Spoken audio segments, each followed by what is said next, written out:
바른 시각으로 보는 바른 경제 시간입니다. 한남대 글로벌 IT 경영학과 강신철 교수와 함께하겠습니다. 어서 오십시오, 교수님. 예, 안녕하세요. 예. 지금 뭐 금융시장, 뭐 경제 전체가 지금 불안불안하지 않습니까? 네, 예. 그래서 우리나라 이제 외환 보유고 뭐 이런 부분에 대한 여러 가지 또 우려의 목소리, 관심도 지금 높아지고 있고요. 네, 얼마 전에 정부가 이제 미국과 600억 달러 규모의 통화 스와프 계약을 체결했다 이렇게 발표를 했습니다. 이게 이제 외환 확보 차원에서는 상당히 이제 긍정적인 그런 뉴스잖아요. 그렇죠. 예. 통화 스와프 이게 개념부터 좀 정리를 해봐야 될 것 같습니다. 이게 좀 경제 용어가 외래어를 많이 써서요. 저희 좀 어렵게 생각되는 부분들이 그러니까 있거든요. 우리가 뉴스하다 보면 맨날 예. 그거 설명하다가 시간 많이 보내는데 예. 그러니까 수합이라는 말이 서로 맞바꾼다는 교환하다, 뜻이거든요. 맞바꾸다. 네, 예. 그래서 쉽게 말해서 두 국가가 돈을 맞바꾸는 것인데요. 해외 여행할 때 이제 은행에서 한화를 맡기고 달러를 환전하는 것과 비슷한 행위를 국가 단위에서 하는 겁니다. 예. 다만 이제 은행 환전과 다른 점은 통화 스와프 그 계약 체결 당시의 환율로 일정 기간이 지난 이후에 원금을 다시 상환하면 되는 그런 조건이라서 예. 상당히 유리한 조건이죠. 우리나라 입장에서는. 예. 일정 부분 이제 환율을 반영하지 않고 적용하지 않고 네, 예, 돈을 빌렸다가 돈을 이제 다시 그렇죠. 현재 환율로 계속 예, 적용한다는 갖다 거죠. 주는 네. 예. 그 통화 스와프 계약을 한다 해서 전액을 한꺼번에 다 받아 쓰는 건 아니고요. 예. 마치 그 마이너스 통장처럼 그 이제 총 금액만 정해놓고 필요할 때 자국 통화를 상대방 중앙은행에 맡기고 그에 상응하는 달러화를 빌려올 수가 있는 겁니다. 예. 이번에 그 한국은행이 미 연준으로부터 600억 달러 통화 스와프 계약을 했으니까 그 한도 내에서 최소 6개월 이상 그 이상 연장할 수도 있습니다. 달러를 현재 환율로 빌려 쓰고 외환 보유고가 넉넉할 때 다시 갚으면 됩니다. 예. 마찬가지로 이제 미국도 한화가 필요하면 한국은행에 달러를 맡기고 이제 현재 환율로 한화를 빌려줄 수 있다는데 아마 그런 일은 잘 안 일어날 겁니다. 예.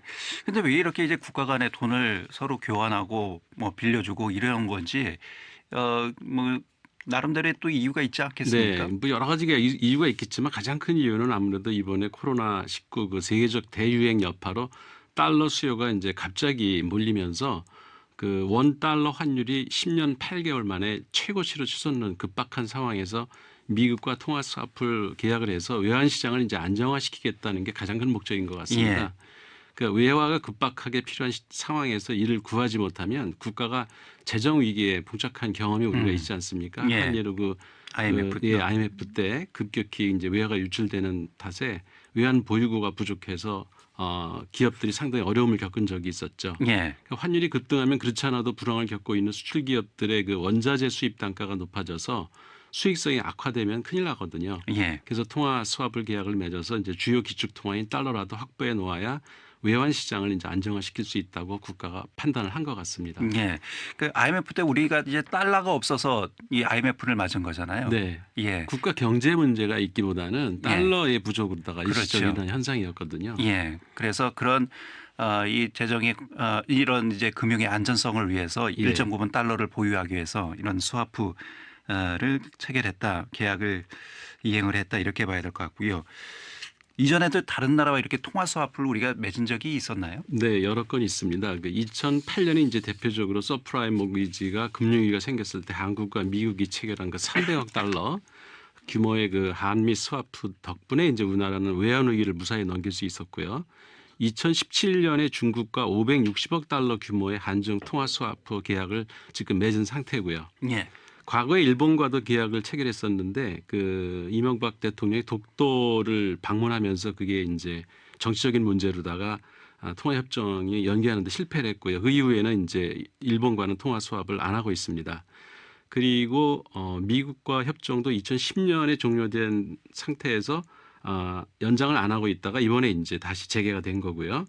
현재 그 한국은행은 캐나다, 호주, 말레이시아, 인도네시아, 아랍에미레이트 등 8개국과 총 1,932억 달러 이상의 그 통화 스와프 계약을 체결하고 있는 상태입니다. 예.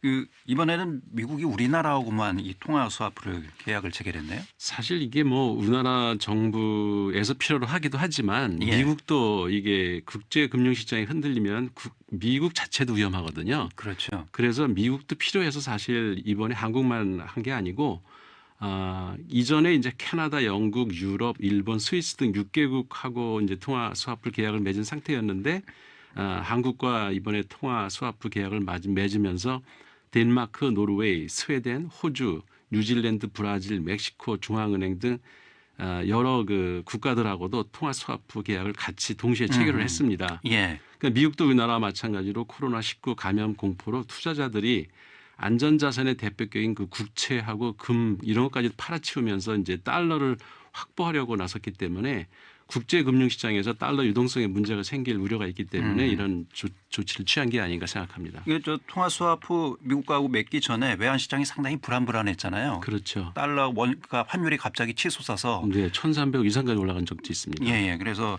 여러 가지 또 우려의 목소리가 있었는데 어쨌든 이제 이 통화 스와프를 통해서 어떤 경제적인 효과가 노리는 경제적 효과가 있지 않겠습니까? 뭐 한은과 미연준이 이 통화 스와프를 체결함으로써 당장 금융시장의 불안 심리는 막은 효과가 있었습니다. 예. 그 이전에 2, 3일 전에 벌써 국내 증시에서 코스닥, 코스피트 시장이 동반 이제 뭐 서킷 브레이크가 동원되는 정도로 그 주가가 하락을 했었는데 예. 통화 스와프 소식이 알려지면서 오래간만에 이제 급등세를 나타내기도 했고요. 코스피는 이제 전일 대비 66%가 오르고 코스닥은 23%가 상승하는 그 호조를 보이기도 했고 전날 그 1,300원에 육박했던 환율이 1,250원대까지 물러났기도 했고요. 그런데 또 그 바로 다음 날 이제 어제죠. 환율이 1,270원까지 다시 올라가고 코스피도 6% 넘게 떨어져서 한때 매도 사이드카가 발동되는 일까지 벌어져서 예. 통화 스와프 약발이 벌써 떨어진 게 아니냐 이런 또 뉴스가 이제 보수 언론에서 막 나왔는데 예. 오늘은 또 다시 상황이 또 호전이 되고 급반등했죠. 그러니까 이거는 뭐 이렇게 예. 금방 이렇게 효과가 나타난다기보다는 상당 기간에 이제 걸쳐서 결국은 금융시장이 안정되는데 긍정적인 효과로 작용할 것이 분명합니다. 예, 심리적인 부분도 상당히 중요하게 작용을 그렇죠. 할 것 같아요. 이만큼 우리나라가 달러를 보유하고 있으니 네. 금융시장이 안전하다. 뭐 이런 시그널을 주는 것 아니겠습니까? 그렇죠. 원래 우리가 또 보유하고 있는 달러가 4천억 달러가 넘기 때문에 예. 충분히 보유는 하고 그렇죠. 있는데 이제 주식이 급격히 빠지니까 이게 이제 채권 뭐 이런 갖고 있는 사람들이 달러를 챙기려고 하는 수요가 급증하기 때문에 이런 조치가 나올 수밖에 없는 이번 거죠. 이제 달러는 이제 안전자산이다 이런 생각 때문에 네. 달러에 대한 수요가 높죠. 주식시장, 외환시장 불안 뭐 이건 뭐 계속 이제 이어져 오고 있는 며칠 동안 현상이고요. 네. 이 외에 뭐 또 채권도 있고 여러 가지 다른 다양한 금융시장 환경도 있지 않습니까? 이 부분은 지금 어떻게 채권값도 일제히 보는지. 하락을 했고요. 예. 그러니까 채권값이 하락한다는 얘기는 금리가 상승한다는 얘기거든요. 그렇죠. 반대로 채권이 가죠. 싼 거죠. 예. 그러니까 시장 금리 지표가 되는 국고채 3년물 금리가 전 거래일보다 뭐 0.046 포인트 오른 연 1.15% 1.53%의 장을 마쳤고요. 국고채 10년물도 연 1.78%로 0.0107% 올랐습니다. 그리고 안전자산인 금값도 상승을 했는데요. 그 금시장에서 1kg짜리 금 현물의 1g당 가격이 전 거래일보다 1.5% 오른 6만 960원에 거래를 마치는 등 전반적으로 지금 금융시장이 상당히 불안한 상태입니다. 예. 통화 스와프와 관련된 다양한 또 보도들이 나오고 있죠. 예, 그러니까 똑같은 사건을 두고 그 기사 쓰는 방향이 여러 가지인데요. 대표적으로 엉터리 뉴스 두 개를 한번 찾아봤습니다. 예. 하나는 그 중앙일보 이정재 논설위원회 헛다리 짚은 거고요. 저도 키워드 두 개만 할게요. 그 헛다리와 헛소리. 헛다리와 네. 헛소리요. 그 중앙일보 이정재 논설위원은 헛다리를 짚었고요. 예. 또 하나는 이제 뉴데일리 기자가 헛소리를 했습니다. 예. 그 첫 어떤 번째 헛다리인지 먼저 좀 그 헛다리를 볼까요? 헛다리는 이제 중앙일보 3월 19일자 이정재 시시각각 그 논설에서 예. 달러의 방주에 올라타야 한다. 이런 제목으로다 이제 기사가 나왔는데요. 한국 혼자서는 쉽지 않다. 그 점에서 이낙연 전 총리가 국회에서 G20 국가와 통화 스와프 추진을 말하는 것은 아마추어스럽다. 미국은 연대하지 않을 것이다라고 문제했고요. 그다음에 문재인 정부는 자타가 공인하는 친중 반미 국가라서 불가능할 것이다. 통화 예. 스와프를 통해서 기축 통화인 미국 달러를 확보해야 되는데 이거 못하면 폭망한다. 이런 칼럼을 썼는데 그 칼럼 쓴 지 하루도 24시간도 안 돼서 통화 스와프 계약이 체결됐다는 뉴스가 나온 거거든요. 예. 그러니까 완전히 헛다리를 짚은 거죠. 예. 그리고 한술 더 떠서 이제 뉴데일리 기자는 인터넷 매체가 뽑은 기사 제목이 아주 기가 찬데요. 한미 통화 스와프 든든 이런 제목 그리고 뒤에다가 일은 MB가 했는데 생색은 문이 낸다. 국가 간의 관계라는 게 이게 어느 정부가 어떤 노력을 펴느냐에 따라 달라지는 것인데 예. 12년 전에 통화 스와프 이명박 대통령이 계약한 효과가 지금 나타났다고 얘기하는 거는 이건 기자의 자질을 의심할 수 있는 정도의 이야기가 아닌가 하는 생각이 듭니다. 예, 중앙일보에 이 말씀하신 헛다리는 그러니까 통화 스와프를 빙자해서 현 정부의 외교 정책을 좀 비판을 하려는 그렇죠. 그런 도구로 활용을 절대 했는데 통화 스와프 할 수 없다라고 헛다리 짚었는데 예, 24시간 안 돼서 바로 정부에서 계약을 맺은 거죠. 예, 그 말씀하신 뉴데일리의 헛소리 기사는 이 통화 스와프 이 정부가 자화자찬할 일이 아니다. 이건 MB 정부가 체결한 해놓은 거다. 것이다. 예, 길을 뚫어놨기 때문에 가능하다. 예. 그러면 뭐 이 외교 관련 여러 가지 그 계약이나 외교 문서 작성들은 그 현 정부에서는 뭐 할 수 있는 게 아무것도 없네요. 이 논리대로라면. 그러니까요. 그러니까 뭘 잘못할 때는 이 정부가 잘못한 거고 예. 뭘 잘해놓으면은 그건 옛날에 잘했기 때문에 잘한 거고 참 이상한 논리를 펴는데요. 예. 이런 주장과 기사들을 어떻게 봐야 될까요? 이게 그러니까 이번에 저도 처음 알게 됐는데 예. 선거 때 이런 기사를 쓰는 분들이 후보로 나오더라고요. 정치적 목적이 있다. 그 정치적 목적이 있지 않고서는 정상적으로 공부한 사람들이 이렇게 사실 왜곡한 기사를 쓴다는 거는 사실 상상할 수가 없거든요. 그래서 예.